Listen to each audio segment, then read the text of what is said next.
President Obama makes bold statements about racism on a radio show, and he uses what some consider offensive language to do so.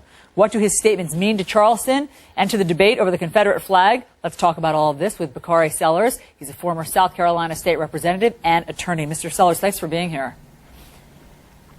Thank you for having me, Allison. I want to get right to the president's interview. This was just released. He sat down for a radio interview with Marc Maron on his radio show, and it's notable for several reasons. First, he speaks very candidly about racism, and he uses the N-word to do so. So listen to this. Racism. We are not cured of. Clearly. And it's not just a matter of it not being polite to say nigger in public. That's not the measure of whether racism still exists or not. It's not just a matter of overt discrimination.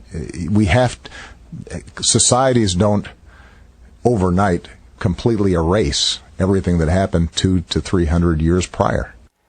What are your thoughts on what he says there? Well, I thought the president was correct. He didn't mince terms. We are talking about racism being more than just the passive use of a derogatory term. We're talking about institutional and systemic racism. And I think that people fail to realize the long shadow that slavery, Jim Crow, segregation, and oppression have in this country.